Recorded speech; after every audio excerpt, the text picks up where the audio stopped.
Welcome to Two Hotties and a Naughty, a podcast about life's little victories, hotties, and constant disappointments, naughties. Here are your hosts, Michael Beck, Hicks, and Dwight Slappe.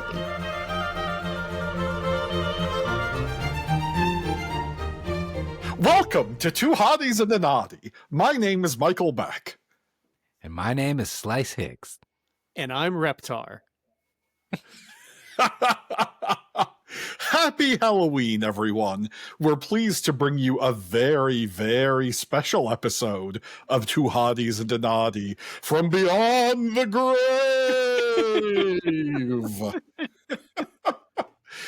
Our first hottie this week is, what is your hottiest costume?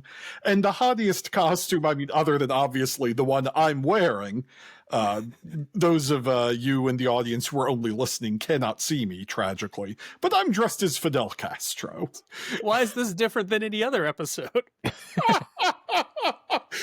I'm dressed as everyone's everyone's favorite baseball playing lawyer. He also dabbled in some light politics. That's first line of his obituary. Baseball player, lawyer. No, I think the hottiest kind of Halloween costume, the ones I think are always the most fun and interesting, are those that are an historical figure of some kind. I think those are fun. Also, those are often the kind of costumes I gravitate toward, and so obviously what I do is the best thing.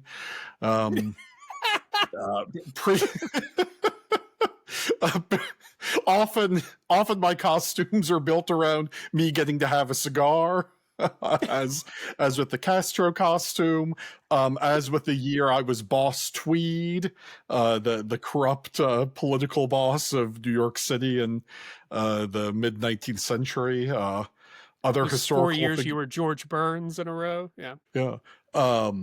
U.S. Grant. Oh, I shouldn't have said him out loud. I could be him, not General Grant, but like fat, cigar-smoking, whiskey-drinking President Grant. That's right. Bill Clinton. I'd have to shave to be Bill Clinton. Mm-hmm. You'd also have to do some other stuff. Yeah. Although, like Bill Clinton, I'm now the oldest man in my family, so... that is not a weird way true. to tell us your dad died. What a weird way to tell us. My father's alive and my grandfather lived to be 93, I think, 94. I don't know. That's a lot older than I want to be. So, Dwight, tell us about your hottiest costume. I love this Halloween chaos. We're going out of order, so we're going to do this. Plus, Slice can't hear us because his lino hair has just gone into his ears. He can't hear anything. He can sense danger really well, but he can't hear a word. Sword of Omen has given me sight beyond sight. I know when danger's coming, but I don't know when I should talk. My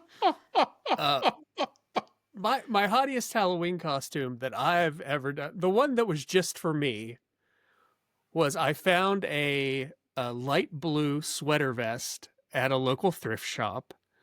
I went to our local costume shop, Magic Makers, which is no longer in business, but so many fun memories of Magic Makers. I bought a captain's hat. I bought a copy of Dianetics, and I went as L. Ron Hubbard.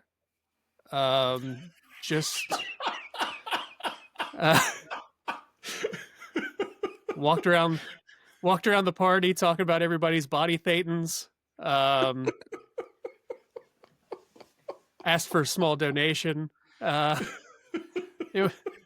was great. For the 4 people that got it, it was magical. I think everybody else assumed I was the professor from Gilligan's Island, or the skipper, I guess, makes more sense. How many of the 4 people that evening who got your costume were plants from the Church of Scientology, do you think? Oh, there are more of us than you know. I walked in, that was a party our friend Mike Murdoch was throwing, and I walked in thinking I would be the best obscure little costume, and he was dressed as George R.R. Martin. So it was just a great meeting of really successful, well-respected authors right in the middle of that party.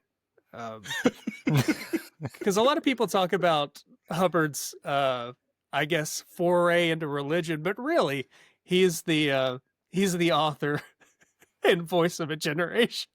I don't know if you guys have read Battlefield Earth, but fuck, it's great. It's great. And just skip it and watch the movie with John Travolta and Forrest Whitaker. That's all you need. It's great. Oh, yeah. This is the same party where I went dressed as Edith Wharton, and we were the great trio of American letters. Yes. Mm-hmm. Yeah. The one for everybody, the costume I liked that everybody enjoyed is before, listen, I'm very old, and before everybody was doing it, I would dress as a door-to-door Mormon for Halloween, which is just a name tag that says elder whatever, and a backpack and a white button-up shirt, short sleeve, and a tie, and a pamphlet for the Church of Latter-day Saints, and for the Church of Scientology, for real mixed messages. And I believe, Beck, you invited me to a party once, and I used this costume, and there was a guy there dressed as Jesus, and I harassed this guy the entire night. I would not stop talking about how much I loved him, and just following him around, telling him what a great job he was doing, opening his beer. It would be, I hope it's not a shock to everybody that I didn't have a date to that party. It's just fully committed to the bit now. Yeah. We have so many friends who could have been Jesus at the party. I don't specifically remember who it was. Yeah. It was not a friend of mine. It was a complete stranger to me, which is why I thought it was so funny what I was doing. Slice, your hottiest costume. Well, it's not this one. I was going for Lion-O, but the more I stare at myself here, I feel like I look like either Mr. Heat Miser from A Year Without Santa Claus. Yes! Or, but on that juice, and, or I'm just Carrot Top on a bad hair day. It's one or the other here. It's not a good look. I was going for Lion-O, as we talked about. You're swole like Carrot Top. Yeah. Oh, that's right. See, I already got that covered. That's what kind of, this is actually from a costume from years past that I got so I could be so topical Dog the Bounty Hunter one year. Yeah, that was a great choice. So, yep. I was Dog the Bounty Hunter that year. But I think my hottiest would have to be the year that the movie Snatch came out, and I went as Mickey, Brad Pitt's character, who was the traveler boxer. And then another friend of ours, Mr. Donna Giulio, went as Boris the Blade, and also a friend of the podcast, Justin McElroy, was good old Bricktop, feeding bodies to pigs. But it was great. It was a lot of fun. I found this perfect deerskin fedora, I don't even think it was a fedora, but it was perfect. And I found it at a little thrift shop over on 20th Street by where Dwight and I used to live. But yeah, I got a nice blue. Yep, local across geography. From the medical center. Yeah. Yeah, you're right. Exactly. And the Sunoco. Just right there. That Sunoco where you locked your keys in your car back in. Oh, yeah. No, it was the Super America. Yeah. Oh, my bad. Well, yeah, there's going to be a test later, everybody. Yep. Get your maps out. Come on. The greater Huntington area. Show me. There it was. There's that thrift shop. But no, there's it was a lot of fun. There now. But yeah, I had a good time. Love that movie. What are the kids dressing up as these days, Slice? You're the one with kids. What are they dressing up as? Kevin's 14, and I don't think he's really dressing up. He's just showing up and doing like what I did when I was 14 or 15, trying to get that candy. Like I remember being a real total punk and putting on a baseball hat. And I think to top it off, to be even really bad, it was like a New York Yankees hat because I hated the Braves so much. It was the World Series where the Yankees played the Braves, and everyone was saying, like, I know sports are a big topic we love for our listeners to get into. But anyways, the Yankees were the dark horse, and I supported them, and then I felt really bad about that later, and I still do. There's a big thing of guilt there. But I walked around the neighborhood with my other just punk friends saying, like, hey, we're baseball players. Here's our pillowcases. Fill us up with candy. So Kevin's taking the easy way out is what I'm getting to. Des will probably be Dawson Knox for another sports reference there. Buffalo Bills tight end Dawson Knox, because he just got a sweet jersey of that new jersey that came out this year. So not a lot of kids are brave enough to be the second best tight end on a professional football I team. tried to tell him. I was like, are you sure? This is the guy. This is what you want. I even got their stats out and compared them. I was like, Dalton Kincaid has 5 touchdowns right now. Dawson Knox only has 1. Do you want? And he's like, mm-hmm. I was like, okay, man. Maybe he just likes a name like Dawson Knox. They're both cool names. Dalton Kincaid and Dawson Knox are top shelf names for tight ends. Yeah, the Bills only draft guys with great names. James Cook, he could be a pirate. He was, wasn't he? No, yeah, he was, yeah. Slice, how many of your children dressed as American authors? No. He said American much authors, reading. and that really limits it. Yeah. Remember 2 Halloweens ago when both of Slice's sons dressed as Victor Hugo? And it was embarrassing for them because they thought they'd surprise each other, and it was... Charles Dickens. Yeah, Kevin went that one year. And, it was great when they came together and just went as one Victor Hugo in a trench coat. And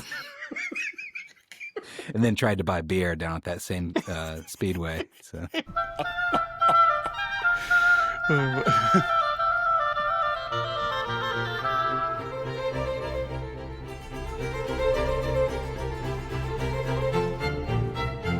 Welcome back, all you ghouls and gremlins, to the Two Hotties, One Naughty Halloween extravaganza.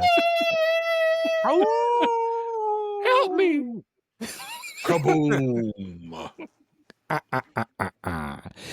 Next up on the agenda, what is your hottiest horror movie? Dun-dun-dun-dun. I'm going to go with a little movie called Let the Right One In.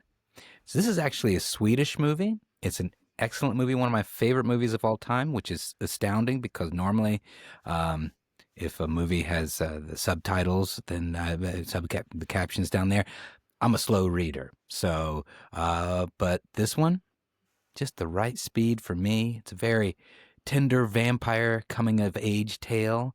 Have you guys seen this movie? No. HBO or Cinemax or Showtime did a show, a TV version of it, and I watched that. It was quite good, actually. But Oh yeah, what was that called? I have not. It's called Let the Right One In. You should look it up. Well, what I liked about it is it was in English. Oh, you saw the remake that was like 2 years later? That's the one with the girl from Kick-Ass? No. This is a TV show. This is a television show. Huh. Well, that's crazy. Anyways, the movie is really good. This is fabulous content. Just fabulous. Oh, man. Getting roasted by Beck. This is really the worst frequency. Chloe Grace Moretz somewhere is like, am I still the girl from Kick-Ass? Am I still the girl? I mean, that's what forever in my heart, the girl from Kick-Ass. But she was in like a remake that was like an American remake, which are usually train wrecks, in my opinion. I don't know if that one was. I didn't see it, but the original got it right the first time, so it's great. It's just, 2 kids. It's kids getting bullied and everything. If you haven't seen it, it's fantastic. But just the relationships is very flips it, to the tender side of a vampire. I'll put that out there. And it's just really, It's really not well all done tender, flick. though, right? It's not all Well, tender. no, God, no. This kid's getting bullied and everything. Vigilante justice, vigilante vampire justice. How's that for alliteration and all that good stuff? It is very entertaining, just well shot. A lot of beautiful the setting there in Sweden. Beck, what do you got to say there, Mr. Cigar? I'm raising my cigar to ask a question. Yes. So, is there one vampire in this little Swedish town, and all of the like regular Aryan Swedish children are persecuting the vampire? No. This little boy, Oh. the little Aryan Swedish boy there is getting bullied, and this little vampire girl comes and saves the day and sticks up for him, and he shows tenderness to her, and she's supposed to be, this, I don't know if you want to say demonic, this creature of the night and everything, and it's just these tender moments between the two of these ostracized individuals. It's just really, really endearing, and you wouldn't expect it there in this way that this little girl brutally murders a lot of people who. There we go. Okay, I was wondering when the horror part was going to come in. Yeah. I don't want to give away too much, but yeah, she kills a lot of people to make things right. Too much. Well, I got criticized whenever I held back too much from Coco a couple weeks ago. So let me tell you, the weird lines you draw. I won't talk about something past this point. I want to get in that orange head of yours. It's been out since 2008, so this is well past the spoiler territory, so I can let it rip with this one.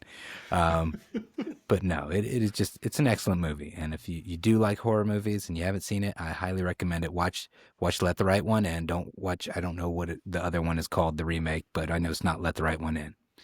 And apparently there's a great series that Dwight saw too, and I'll be looking that up. What about you, Beck? What's your hottiest horror movie? Enthrall us. I know that I didn't quite do that, so take us away. If It's a Wonderful Life. My choice is going to be very popularly in fucking English, which everyone enjoys. But it's directed by popular monster Roman Polanski. It's, of course, Rosemary's Baby. And Rosemary's Baby is the story of, a terrifying actor. What's scarier than someone who gets up on the stage for a living? An actor is married to a newlywed, Rosemary. Rosemary's played by Mia Farrow. And the actor played by the very good, very creepy, and very funny, darkly, John Cassavetes, sells his soul to the devil, and the devil yada yada. It's and so on. Yeah, everyone's familiar with this. My wife Crystal and I rewatched this movie, I don't know, a couple of years ago. It's fucking terrific. It is goddamn cinema, that movie. And one of the reasons I bring it up today is my wife has been talking about writing an academic article about the movie for a couple of years, and I'm using this platform to demand that she do so. That would be Called out. fantastic. I would, yeah. Gauntlet has been thrown. Crystal, make it happen. I watched that movie for the first time last year and was really struck by how good it was. It's a great movie. Yep. Also made by a monster. I mean, you really doubled up there. Mm-hmm. Yeah. Yep. Yeah, Roman Polanski's a real piece of crap. I really dislike that two of my favorite movies are Rosemary's Baby and Chinatown, but here we are. Well, I mean, I feel less bad about my selection being The Passion of the Christ now. Did Roman Polanski also direct the Passion of the Christ? No, but another monster named Mel Gibson directed. Yes, named Mel Gibson. Yes. That's not really. I've never seen The Passion of the Christ. Why would I see it? That's not my choice. It's very gory, I think. So it. Right. I'm sorry. I don't know why I feel compelled to try to talk you into selecting The Passion of the Christ. But you swayed me. You swayed me. What could be more terrifying than our Lord? Have you seen he's coming back for a sequel though? I mean, I've already bought tickets, and the theater kept saying, "Sir, we're not selling tickets for that yet." And I was like, "Well, here, just take my money and remember this face." Put me in that IMAX 3D. I got to witness this in all its glory. I assume during the premiere, everybody's going to have to push a big rock out of the way to get to their seats. I'm very excited. Yes, audience gimmicks like the 60s. I like it. What do you think the popcorn bucket's going to be? So many possibilities. I assume it's a giant hand with nail holes in it, and the popcorn goes in the hole. What if it was a crown of thorns? You put your hand in. That's good. Or no, a crown of thorns that you actually like put on your head, and like the crown of thorns is made out of licorice. Now you're thinking outside the box. This is This is good Christ-like thinking. We've got to merchandise this. Yeah, there's a great idea: making money from religion. It's a popcorn bucket that converts into a foot bath, so you can go give your neighborhood prostitutes foot baths in it. Oh, that was a story in there, wasn't it? That's nice. Yeah. I mean, look out for Yeah, them. but to make room for it, I'm going to have to throw away one of my good foot baths I already used to give foot baths to my neighborhood prostitutes.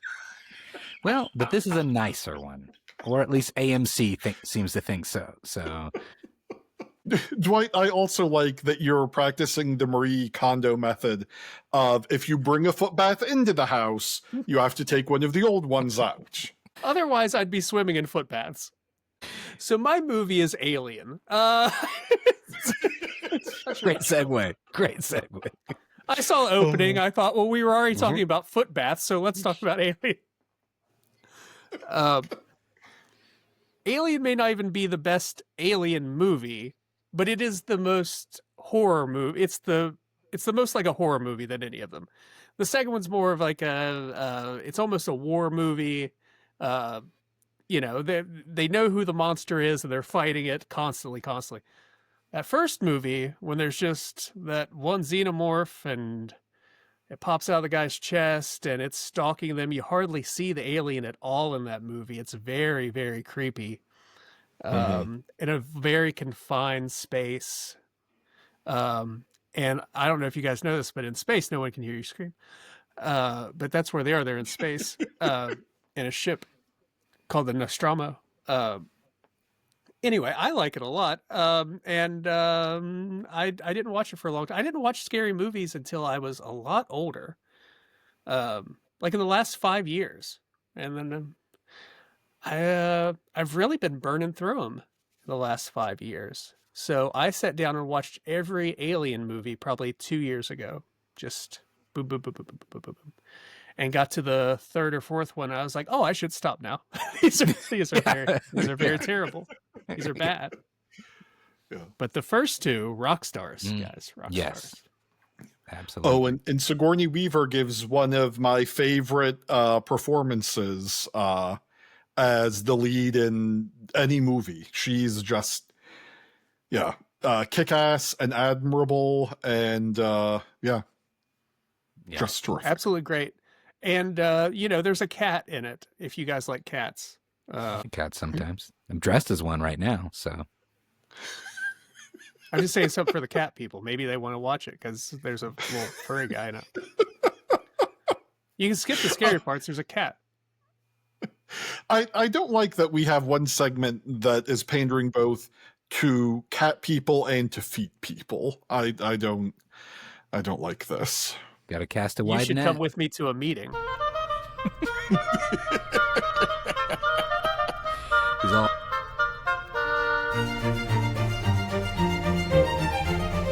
Topic number 3.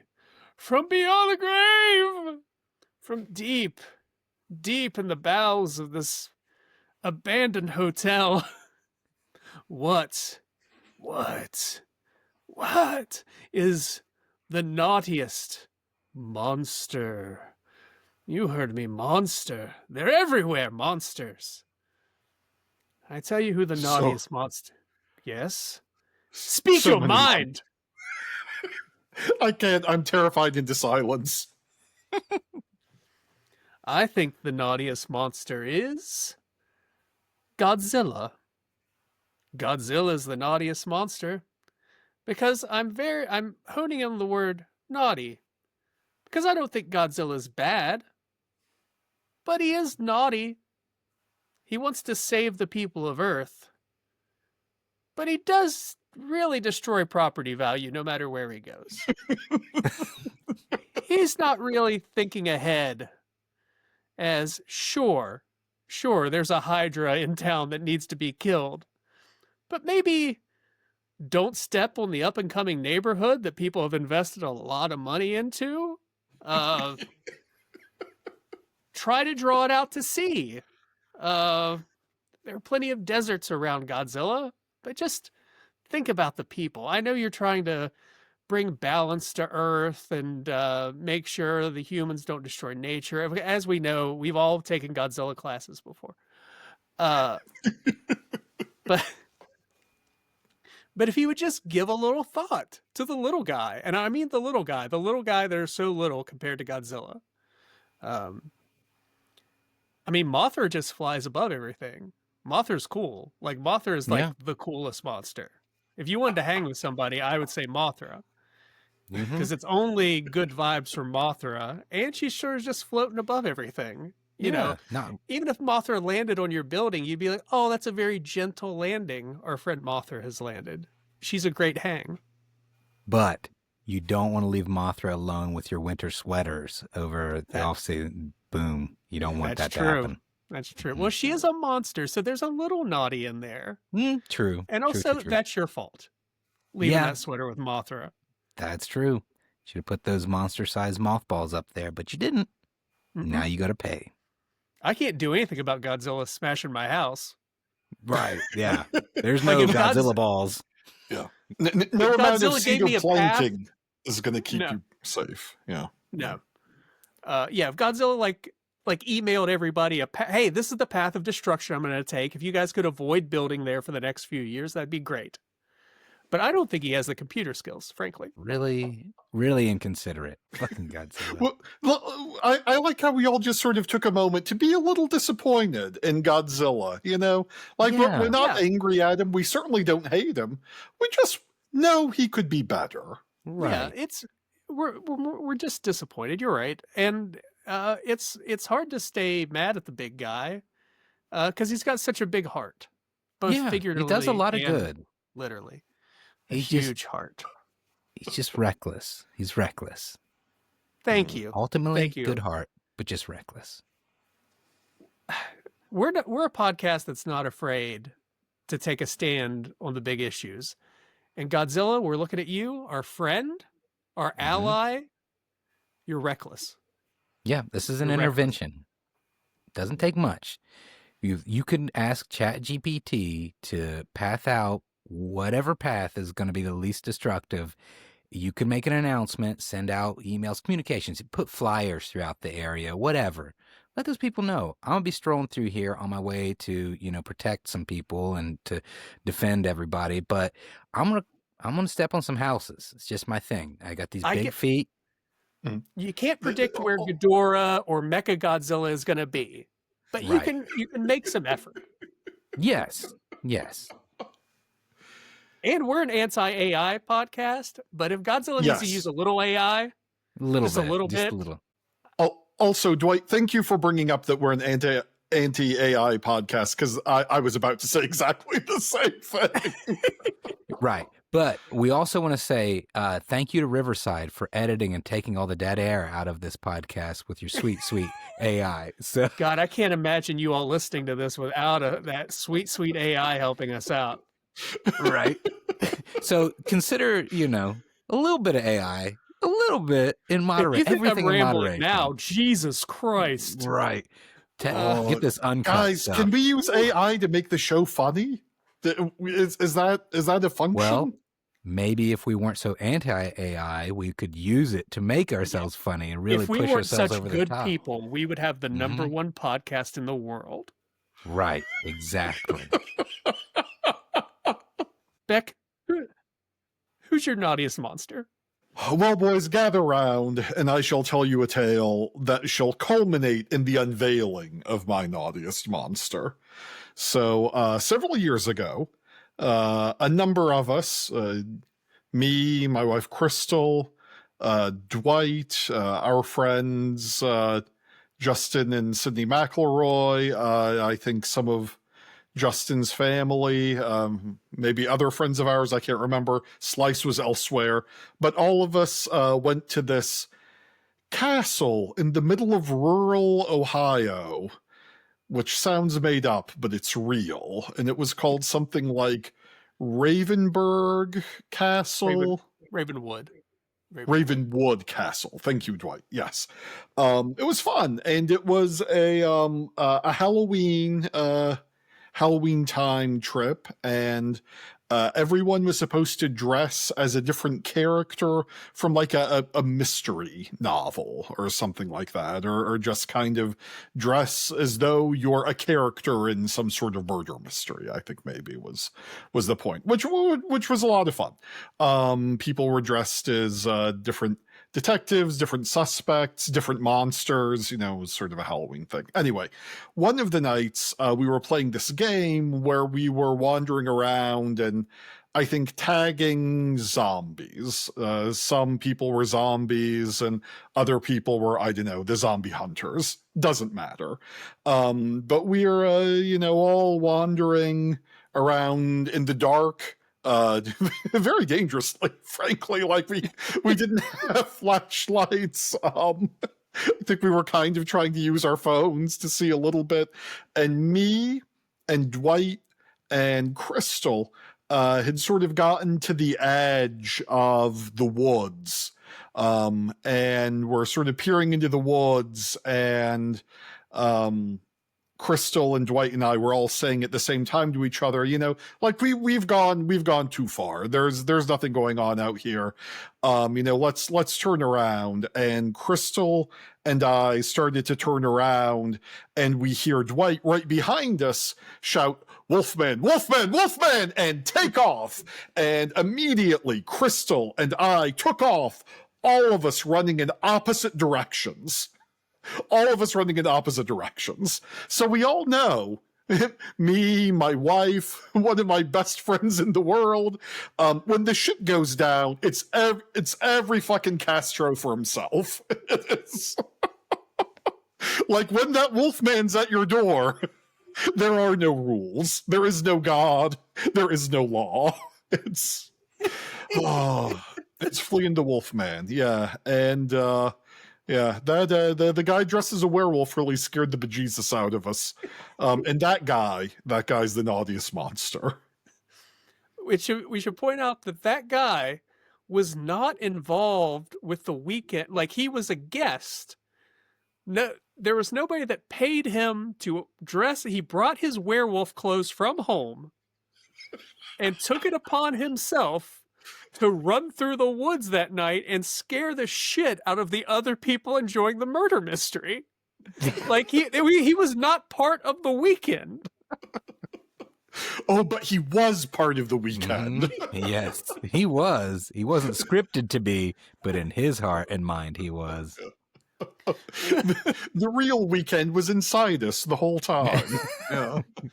I was on the way back to our cabin at one point, and he jumped out at me again, and I looked at him and said, "Oh, you got me earlier." He's like, "Oh, cool, man. You know where everybody else is?" And I was like, "No, I know." He's like, "All right, later." And he jumped back into the woods. Well, Wolfman, once you're accepted into Wolfman society, like, you're in.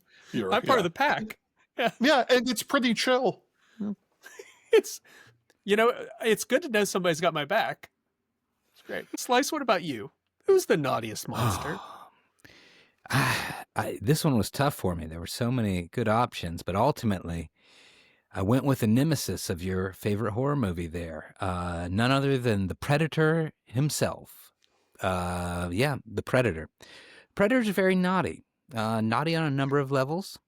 One thing, hey Predator, we invite you to come here and kill all my childhood heroes like Arnold Schwarzenegger, Carl Weathers, Jesse the Body Ventura. We didn't do that, but you did it anyways. And you did it like a coward. You got your cloaking device, all right? It's really not fair. It's not honorable. It's not, no. First off, you're cloaked, but you have your thermal vision. You can see everybody. Yeah. Real cheater. That's like hacks. That's like Fortnite hacks. That's the equivalent to Fortnite hacks right there, Predator. And that is just the original level Fortnite hack. You are the original Fortnite hacker right there. Hacker. Yeah, that's right. Stupid Predator. And then also just the payoff when that mask comes off and you got the stupid little claw mouth thing. Ugh. Gross. You look gross. I'm just going to put it out there. Not even really super scary because it's like this counterbalance. Like you got these dreads working in the back and everything that like looks like you went on like a holiday, you know, thought you were hip to go get like the braids done and everything. But then you take off that mask and you got that snake face. It's just not working out, man. No, not fuckable. The Predator's not fuckable. All. 0%. No chance in hell. Yeah. That's zero hot as Matt. C minus blowjob from the Predator. No, absolutely not. That's generous. That is generous. It's still a blowjob. The little blades and those tracking things and that green blood, that filthy green blood. Blech. Whoa, Gross. Hey. Now you're being kind of racist. The Predator. Filthy green blood. Is the Predator a Vulcan? What's going on? Because they have green blood. We've already established one alien race that has green blood. Predator. That's right. Go back to your box of Crayolas. And hey, don't get me wrong. Predator made for some entertaining movies, and most recently that animated series was pretty good. But Predator in and of itself, pretty damn naughty because, you know, just a cheater. Dirty That's cheater. it. You're right. It's the cheating. Predator just popped down to a planet, went mano a mano. Yes. With somebody. No tech. No All invisibility, right, no get it. tech. Just, you know, hand to hand. You get a weapon. You can get like a glaive or something. I bet you're still a badass. But you feel the need to shoot your little homing missiles out of your wrist thing, go invisible, track people with your thermal vision. That's unfair. Unfair. There's no honor in it. So Predator, you're my naughtiest monster. Because Beck and I are who we are, I would go back and say, if you would look at a Klingon would not destroy another creature with such advanced technology because it wouldn't be an honorable kill. Mm-hmm. It would be a blade or hand to hand, and that would be it. Mm-hmm. Yeah. Predator, you have no honor, Predator. Mm-mm. Zero. When a Predator kills me tonight, just know that was not honorable. I was sleeping when it happened. Right. And you know what? Even if they kill you, that Predator's never going to rest in the halls of Stovacor. That's right. No place for Fortnite hackers there. There are no Fortnite hacksaws in Stovacor. And if we learned anything this week, it's that. Thanks for stopping by for our spooky show. Try real hard to sleep tonight. I know it's going to be impossible. We'll be much tamer next week. We won't haunt you next week, so please do tune in. I'm still going to be wearing this. I'm not. This wig is pure hell. I really can't hear, and my head itches like fire right now. So this is the last time you'll see this one on me. Yeah, this will be the last time I'll wear this shirt because I'm too fat. Well, we better turn this off before we all start undressing. See you next week. Have a great one. Bye, everyone. We love you. Thank you for listening. This has been Two Hotties and a Naughty, a podcast about life's little victories and constant disappointments, as hosted by Michael Beck, Hicks, and Dwight Slappe. Editing and production by Michael Sullivan.